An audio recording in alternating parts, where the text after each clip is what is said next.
주 월요일, 화요일 생명의 삶 큐티 본문이 오바댜서였는데요. 그래서 이제 오늘 오바댜서를 함께 전하게 됩니다. 여러분 성경이 총 몇 권인지 아시죠? 구약이 39권이고 신약이 27권입니다. 이게 구구단이랑 똑같아요. 그래서 외우기 쉬워요. 39, 27. 그래서 합은 66권이죠. 그런데 여러분 이 66권 중에 안 읽어도 되는 책이 한 권이라도 있을까요? 없어요. 66권이 성경이 된 거는 66권이 다 중요하고 읽어야 되기 때문에 성경이 된 것입니다.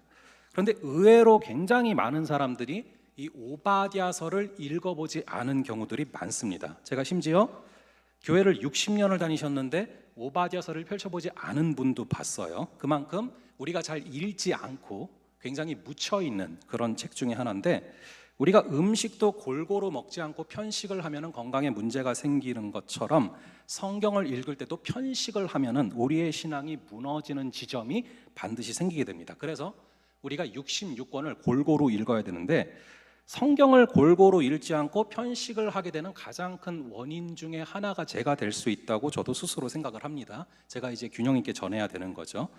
제가 생명의 삶 본문으로 설교를 하기 시작한 가장 큰 원인 중에 하나가 뭐냐 하면은, 제가 설교를 2006년도부터 시작을 했거든요. 꽤 오래 했죠. 근데 중간 정도 지점에서 저를 한번 되돌아보니까 늘 하던 본문들 위주로 설교를 하게 되는 거예요. 그러니까 사람마다 좀 익숙한 본문이 있고 선호하는 그런 책들이 있지 않겠습니까? 그러다 보니까 이제 주로 그 본문들로 설교를 하고 있더라고요. 그래서 안 되겠다, 성경을 좀 골고루 설교를 해야겠다라는 마음을 주셨고, 그래서 내가 본문을 마음대로 정해서 설교를 할 수도 있겠지만 웬만하면은 그 주간의 생명의 삶 본문이었던 본문 중에서 설교를 해봐야겠다라는 그런 좀 마음을 주셨어요. 그럼 아무래도 이제 설교를 준비하는 입장에서는 조금 번거롭기도 하고 생소한 본문을 준비할 때는 준비 시간이 많이 들어가기도 하지만, 대신 제 취향을 초월해가지고 더 균형 있게 골고루 전할 수 있으니까 그만한 가치가 있겠다라는 생각이 들더라고요. 그러면서 성경 66권 중에 설교를 안 해도 되는 책은 단 한 권도 없다라는 생각이 들었습니다. 제가 어떤 책은 설교를 단 한 번도 안 해본 채로 그냥 천국에 간다. 예를 들어서 오늘 이 본문 오바댜서는 사실상 저는요, 어릴 때부터 지금까지 신앙생활을 하면서 오바댜서를 본문으로 설교를 하신 것을 현장에서 들어본 적이 사실 없어요. 근데 저도 오바댜서를 한 번도 설교를 안 해본 채로 천국으로 들어갔는데 천국 문 앞에 딱 오바댜가 서 있다. 자, 그러면은 저는 굉장히 좀 죄송하기도 하고 설교자로서 민망하기도 할 것 같아요. 왜 나만 빼먹었냐? 뭐 이렇게 오바댜의 입장에서는 좀 그렇지 않겠습니까? 뭐 다른 컨텐츠들은 조회수도 높고 리플도 많이 달리는데 내 것만 아무도 안 보고 리플도 안 달리고, 그러면은 사람 마음이 인지상정이죠. 그래서 오늘 우리가 오바댜서를 봅니다. 사실 저도 오바댜서로는 처음 설교를 하는 거예요. 하지만 대신에 우리는 모두 나중에 오바댜를 자신 있게 당당하게 만나게 될 줄로 믿습니다. 자, 우리 한번 1절 말씀, 오늘 본문의 1절의 말씀을 함께 한 목소리로 읽어보겠습니다. 시작. 오바댜의 묵시라. 주 여호와께서 에돔에 대하여 이와 같이 말씀하시니라. 우리가 여호와께로 말미암아 소식을 들었나니 곧 사자가 나라들 가운데 보내심을 받고 이르기를 너희는 일어날지어다. 우리가 일어나서 그와 싸우자 하는 것이니라. 자, 우선 오바댜의 묵시라 이렇게 나오고 있습니다. 오바댜는 사람의 이름이에요. 그럼 사람 이름이니까 뜻이 있겠죠. 오바댜는 아바드 더하기 야라는 뜻입니다. 이 야는 하나님이란 뜻이고, 이 아바드란 단어는 성경에서 구약에서 많이 등장하기 때문에 기억해 두실 필요가 있는데, 아바드 하면은 일하다, 워크로도 번역이 되고, 그리고 섬기다로도 번역되고, 같은 맥락에서 종으로도 번역이 됩니다. 그래서 하나님을 섬기는 자, 하나님의 종, 이렇게 번역이 될 수 있어요. 이 오바댜가 누구한테 전하는 메시지냐 하면은 1절에 보니까 에돔에게 전하는 메시지죠. 근데 이 오바댜, 즉 하나님의 종이 에돔에게 전하는 메시지의 핵심이 뭐냐? 그게 3절인데 3절의 말씀을 한번 함께 한 목소리로 읽어보겠습니다. 시작. 너의 마음의 교만이 너를 속였도다. 바위 틈에 거주하며 높은 곳에 사는 자여, 내가 마음에 이르기를 누가 능히 나를 땅에 끌어내겠냐 하니. 3절에 보면은 오바댜는 이렇게 말을 합니다. 너의 마음의 교만이 너를 속였도다. 바로 이 교만이란 단어가 이 오바댜서의 핵심 메시지입니다. 그래서 이 책은 교만의 해독제가 될 수 있고요. 그래서 이 책의 제목을 좀 이렇게 이야기하면서 제가 설교 제목으로 교만한 자들의 필독서라고 써놨습니다. 이 오바댜라는 이름의 뜻이 주의 종, 하나님의 종 아닙니까? 그러니까 교만을 말하기에 얼마나 이게 좋은 이름입니까? 자신이 주인이 되어서 살아가는 사람들에게 아니다, 너희는 하나님의 종이다 라고 말을 하고 있는 것이죠. 우리가 여기까지 듣고 나면은 에돔이 교만하다라고 하는 말씀이구나, 에돔이 나빴네, 끝. 뭐 이러면 안 돼요. 에돔이라는 말은 사실 아담이란 말과 어원이 같습니다. 그래서 관용적으로 에돔을 의도적으로 아담으로 읽기도 하거든요. 우리는 다 아담의 후손이에요. 그래서 이게 에돔이 교만했구나, 끝, 이렇게 끝내는 것이 아니라 나의 교만함을 돌아보면서 나의 교만함을 회개하는 그런 책으로 삼아야 된다는 것이죠. 여러분, 지난번에 좀 그런 얘기를 나눴어요. 예수를 아는 지식에 대해서 봤습니다. 베드로 후서를 통해서. 근데 예수를 아는 지식이 내 것이 되려면은 그 예수를 아는 지식을 하나님을 닮은 성품에 담아야 된다 말씀드렸습니다. 물이 흘러가고 있는데 그 물을 담아서 마시려면 컵이 있어야 되는 것처럼 예수를 아는 지식이 내 것이 되기 위해서는 하나님을 닮은 성품이 있어야 되고 그 성품에 예수를 아는 지식을 담아서 마실 수 있다, 내 것이 되게 할 수 있다라고 말씀을 드렸는데, 그것들이 가능해지려면 반드시 우리 속의 죄와 피 흘리기까지 씨름하며 싸우는 과정이 필요합니다. 우리의 마음을 무너뜨리게 만들고 우리가 시험에 들게 되는 가장 결정적인 이유가 우리 속의 죄거든요. 그래서 우리가 신앙생활을 하면서 이 죄를 이기는 게 너무나 중요한데, 죄를 앞으로 이겨야지 이렇게 얘기하면요, 죄를 앞으로 이기지 않겠다랑 똑같은 얘기예요. 죄를 이기겠다면 구체적으로 내 안에서 역사하고 있고 내가 약한 죄가 뭔지를 구체적으로 알아야 이길 수 있습니다. 병원에서도 MRI를 통해서 허리가 아픈 이유가 구체적으로 허리 디스크 때문인지 척추관 협착증 때문인지, 척추관 협착증이면 3번, 4번 요추 때문인지 2번, 3번 요추 때문인지 이걸 알아야, 그래야 수술을 받고 낫지 않습니까? 죄도 마찬가지입니다. 나를 무너뜨리는 죄가 구체적으로 어떤 죄인지를 알아야 그 죄악 가운데 성령의 통치가 임할 수 있는데, 역사적으로 교회는 죄를 크게 7가지 대죄라는 이름으로 정리해 왔는데, 이 사막의 수도자이자 신학자인 에바그리오스 폰티쿠스는 죄 목록을 총 7개로 정리를 했습니다. 이 중세 수도사들의 책을 보면요, 공통적으로 이렇게 정리를 합니다. 한번 띄워주시고요. 7개 목록이 있는데요, 교만, 질투, 분노, 나태, 탐욕, 탐식, 음욕이 있습니다. 이 수도자들이 죄를 벗어나고 싶어서 세상의 유혹을 피해서 사막으로 들어갔는데, 아무런 유혹이 없을 것 같은 사막에서도 심지어 이러한 자신의 죄악과 직면하게 된 거예요. 굉장히 깊은 통찰 가운데 역사적으로 정리해 놓은 목록이기 때문에 우리도 한 번쯤은 꼭 참고해 볼 필요가 있는 목록이고, 내가 구체적으로 약한 죄가 뭔지를 한번 살펴볼 필요가 있는데, 아까 보시면은 죄 목록 중에서 가장 첫 번째로 나오는 것이 무엇입니까? 바로 교만이었죠. 그만큼 교만은 죄악의 가장 뿌리가 되는 그런 내용이고요, 우리가 반드시 피 흘리기까지 싸워야 될 죄목 중에 하나가 이 교만이라는 것입니다. 그런데 이 교만이 정말 치명적인 죄인 게요, 이 교만은 죄책감이 없어요. 대부분의 죄는 죄책감이 있거든요. 남을 욕해도 죄책감이 생기고 남을 때려도 죄책감이 생겨요. 그런데 죄책감이 없는 죄가 없잖아요. 그런데 이 교만은 죄책감이 없습니다. 그래서 굉장히 무서운 죄예요.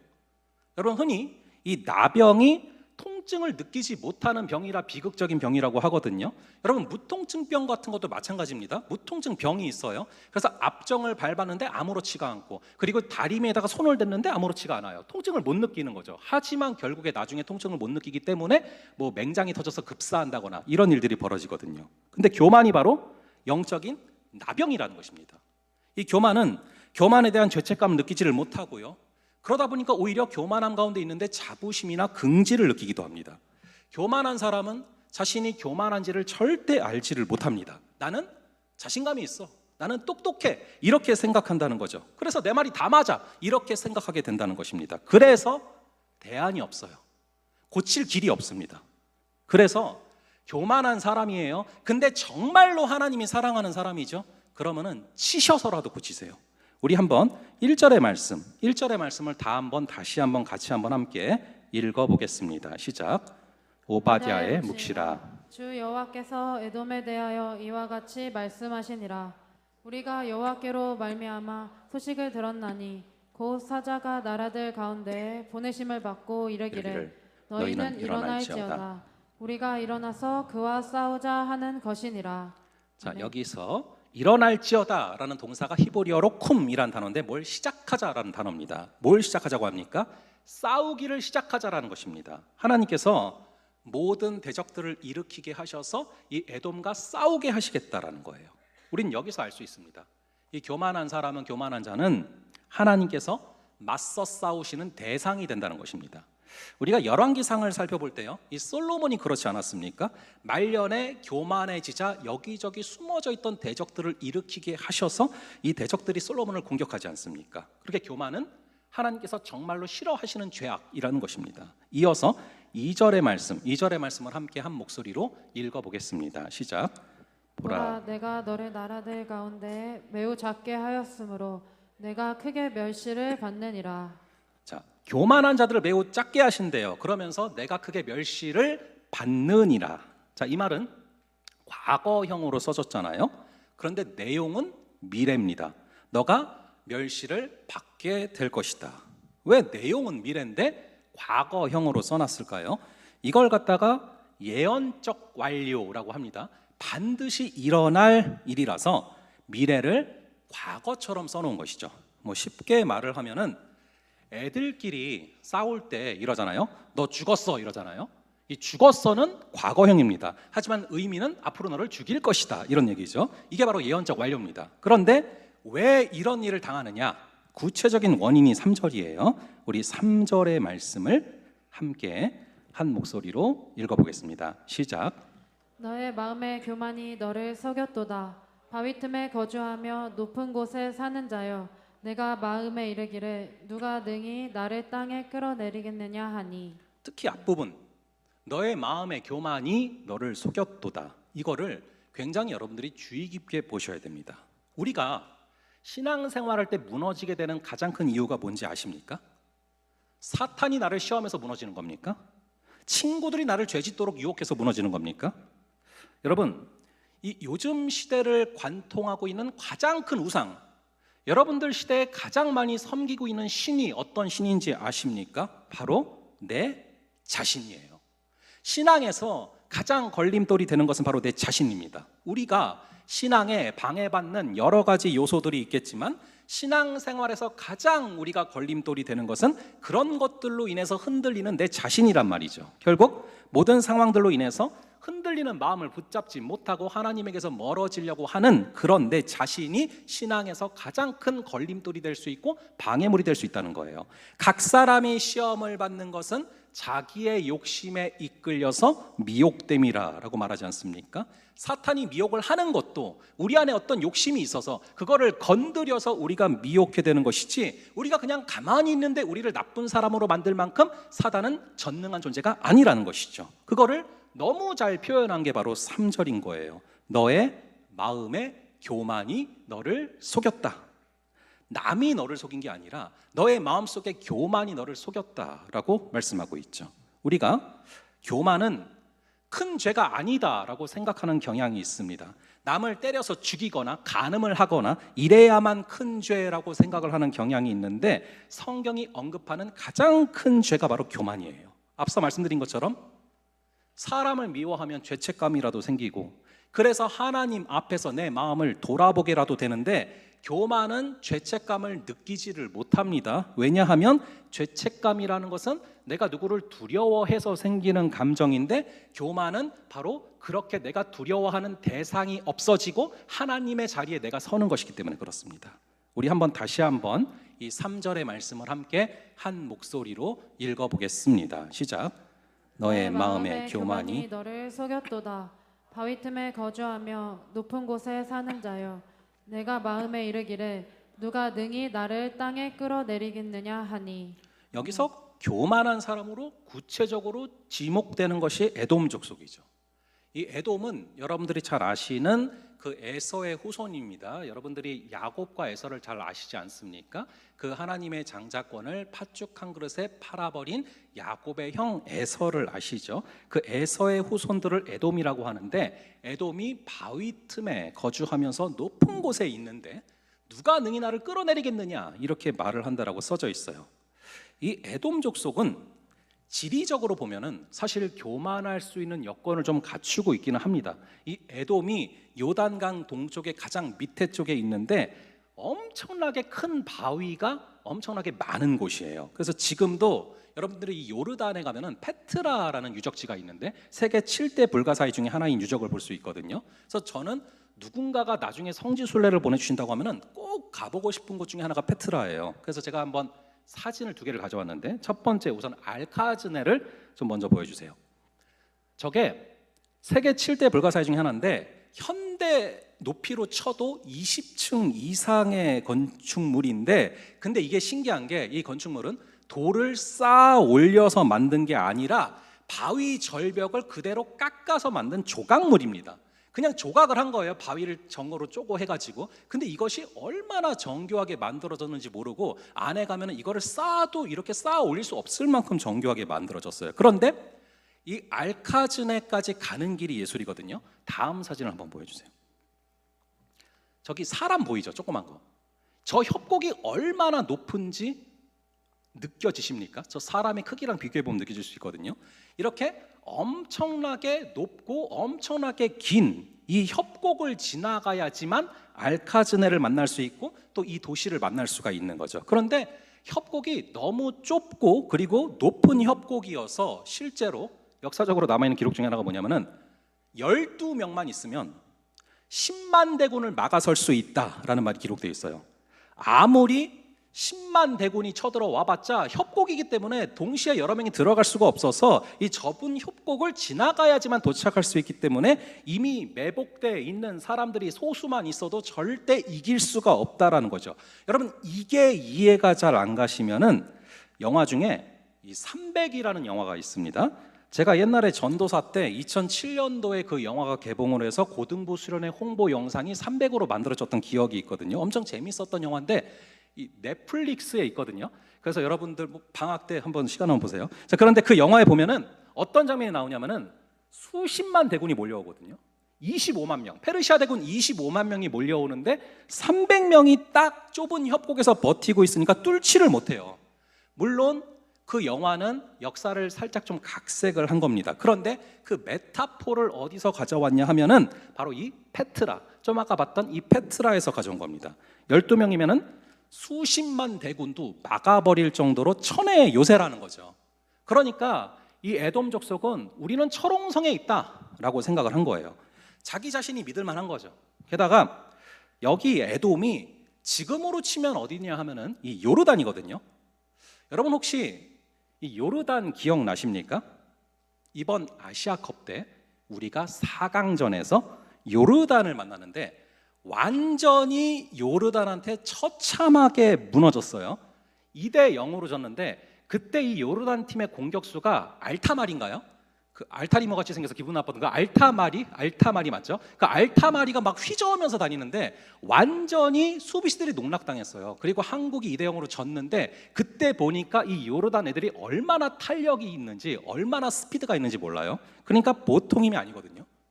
그 요르단 애들이 전투도 잘했겠죠. 전투도 잘하는데 나는 지리적으로 철옹성 가운데 있기 때문에 아무도 나를 건드리지 못해, 이 생각을 한 거죠. 근데 여러분 살면서 여러분들이 아무도 나를 절대 건드리지 못해, 이런 절대라는 단어를 여러분들이 함부로 쓰시면 안 돼요. 절대 망하지 않는 회사다, 절대 망하지 않는 나라다, 절대 침몰하지 않는 배다, 그런 거 없습니다. 여러분 타이타닉도 별명이 뭐였는지 아시죠? 하나님도 침몰시킬 수 없는 배라는 별명을 달고 출항했다가 무너졌습니다. 여러분 교만하면 무너져요. 교만해서 무너지는 그 대상이 내가 되지 않도록 교만을 십자가에 못 박는 저와 여러분 되기를 간절히 바랍니다. 자, 그래서 에돔이 아무도 나를 못 끌어내릴 거야 라고 하니까 하나님은 뭐라고 하십니까? 아니야, 내가 너를 끌어내릴 거야 라고 하십니다. 그게 바로 3절 4절이거든요. 한번 우리가 3절과 4절 두 구절을 함께 3절과 4절 두 구절을 함께 한 목소리로 읽어보겠습니다. 시작. 너의 마음의 교만이 너를 속였도다. 바위 틈에 거주하며 높은 곳에 사는 자여, 내가 마음에 이르기를 누가 능히 나를 땅에 끌어내리겠느냐 하니, 내가 독수리처럼 높이 오르며 별 사이에 깃들일지라도 내가 거기에서 너를 끌어내리리라. 여호와의 말씀이니라. 아멘. 자, 3절에서 에돔이 누가 능히 나를 끌어내리겠느냐 하니까 4절에서 하나님이 내가 너를 끌어내릴 것이다 말씀하시죠. 또 하나, 에돔이 교만해졌던 이유는 물질 때문에 그래요. 여러분이 에돔은 애굽과 메소포타미아의 그 접경점에 있습니다. 그런데 여러분 아시는 것처럼 애굽은 굉장히 강대국이었어요. 지금으로 치면 미국입니다. 그리고 메소포타미아 문명 들어보셨잖아요. 문명국이에요. 그러니까 딱 그 한가운데 요충지에 있는 것입니다. 그래서 상인들이 물건을 사고 팔 때 반드시 이곳을 지나가야지만 합니다. 그래서 거기를 왕의 대로라고 불렀어요. 왕이 다니는 길이라서 왕의 대로가 아니라 왕이 다닐 수 있을 만큼, 왕만 다닐 수 있을 만큼 돈을 많이 내야 지나갈 수 있는 곳이라 그랬습니다. 지금으로 쳐보자면은 여러분 수에즈 운하 아시죠? 수에즈 운하. 이 유럽에서 여기를 안 지나가면은 아프리카를 삥 둘러서 가야 되기 때문에 여기를 지나갈 수밖에 없는데, 여러분 큰 배들이 이 수에즈 운하를 지나가는데 통행료가 얼마인지 아십니까? 한 번 지나가는데 통행료가 3억이에요. 3억. 근데 이거를 안 내면은 삥 돌아가야 되는데 그러면 돈이 더 들어가니까 3억을 낼 수밖에 없는 거죠. 그래서 3억을 내고 거기를 지나갑니다. 그래서 큰 배들은 무역을 할 때 수에즈 운하를 지나가려면은 3억을 내고 지나가는 거죠. 우리는 인천대교 톨비 4,000원만 나와도 아깝잖아요. 그런데 3억을 내야 되니까 이게 얼마나 아깝겠습니까? 그런데 수에즈 운하의 입장에서는 가만히 앉아서 떼돈을 버는 거죠. 에돔이 바로 그랬다는 겁니다. 엄청난 부자예요. 그러니까 천의 요새에 숨을 수 있죠. 돈이 많죠. 그러니까 엄청 교만해졌다는 것입니다. 근데 심지어 똑똑하기까지 합니다. 이 9절에 보면은 드마나 내 용사들이 놀랄 것이다 이렇게 나오는데, 이 드만이 에돔의 동네 중에 하나인데 욥기에도 보면은 대만 사람 엘리바스가 나오거든요. 그 대만과 드만이 똑같은 단어입니다. 그러니까 이 드만 사람, 이 엘리바스가 얼마나 똑똑한지 몰라요. 그런데 이렇게 똑똑해서 교만해지는 사람들의 특징이 뭐냐면은 본인이 모든 것을 규정하려고 합니다. 흔히 프레임을 만든다고 하죠. 그래서 모든 사람들이 나의 프레임을 따라야 한다, 이런 것을 무의식 중에 생각하는 거죠. 그거를 그리스 로마 신화에서는 프로크루스테스의 침대라고 합니다. 이 프로크루스테스라는 이 신이 아니죠. 하지만 그 우상 같은 신이 나그네들을 대접하고 잠자리를 제공하는 척하면서 사람을 죽이거든요. 근데 어떻게 죽이냐면은 이 프로크루스테스가 침대를 하나 딱 자기 거를 만들어놔요. 근데 거기다가 손님들을 대접한다고 눕히고 나서 자기가 만든 침대보다 키나 다른 것들이 더 크면은 그 침대 이상으로 삐져나온 머리든 다리든 다 잘라서 죽이는 거예요. 그러면은 거기에 온 손님 중에서 그 침대보다 작으면은 괜찮냐? 아니에요. 작은 사람은 또 땡겨서 다리가 빠지게 해서 죽여요. 그래서 자기 침대에 딱 맞는 사람만 살린다는 거예요. 그러니까 교만한 사람이 나타나면 자기 자신만의 기준을 가지고 비판하고 강요하고 주변 사람들을 숨막혀 죽게 만드는 거죠. 그게 바로 에돔이고 그게 바로 교만함이라는 것입니다. 그래서 여러분 살면서 항상 그럴 수도 있다라고 생각하고 살아가야 돼요. 한번 따라해 볼까요? 그럴 수도 있다.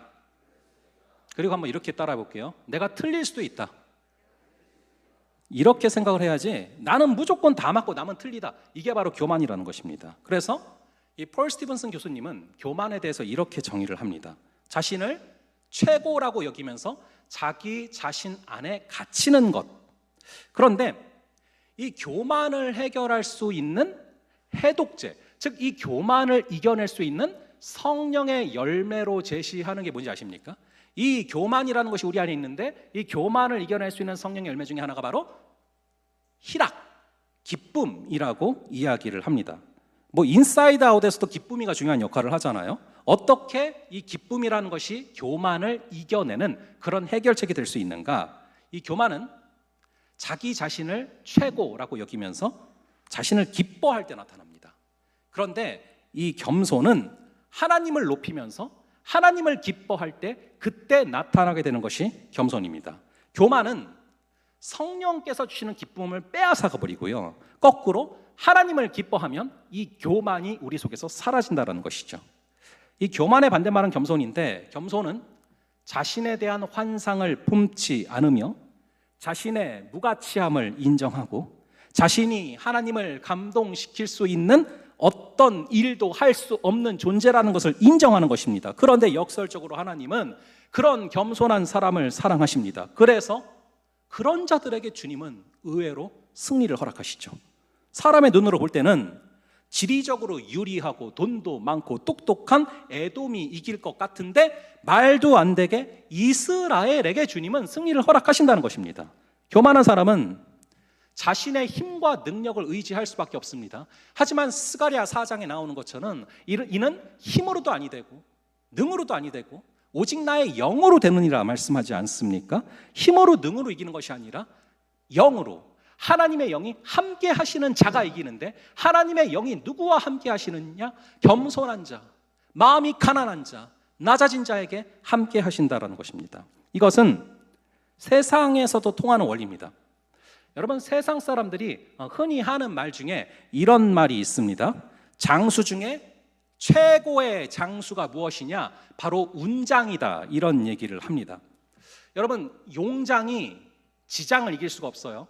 삼국지로 치면은 관우나 장비처럼 용맹스러운 그런 용장이 똑똑한 제갈 공명을 이길 수가 없다라는 것입니다. 그리고 지장은 덕장을 이길 수가 없어요. 아무리 똑똑하지만 덕이 많은 그 유비의 휘하에 있죠. 그런데 용장도 그리고 지장도 그리고 덕장도 운장을 이길 수는 없어요. 운장이 뭔지 아세요?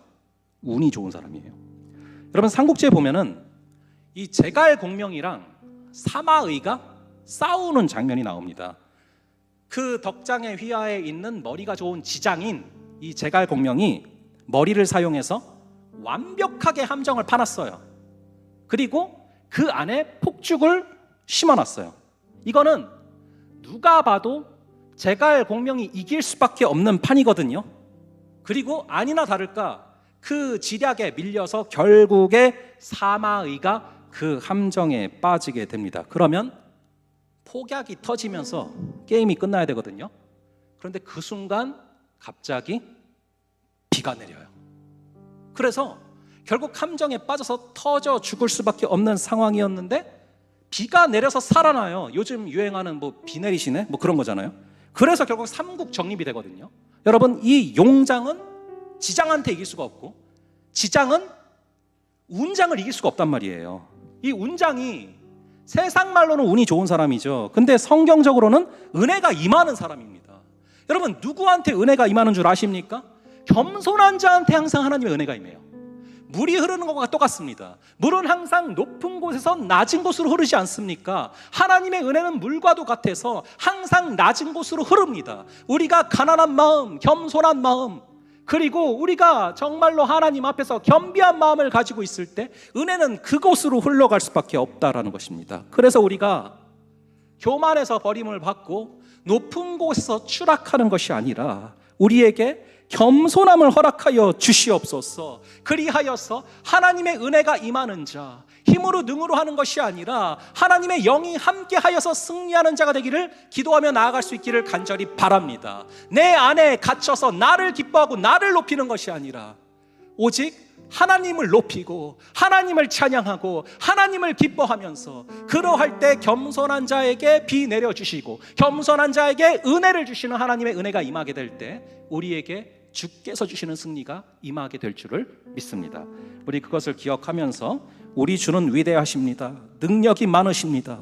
우리 하나님을 높이고 나를 높이던 우리의 모습을 회개하며 하나님을 높이고 하나님을 기뻐하며 나아갈 때 아버지, 겸손한 우리의 모습을 회복시켜 주시고 그러한 우리에게 비 내려주시며 승리를 허락하여 달라고 우리 함께 찬양하며 기도하며 나아가시겠습니다.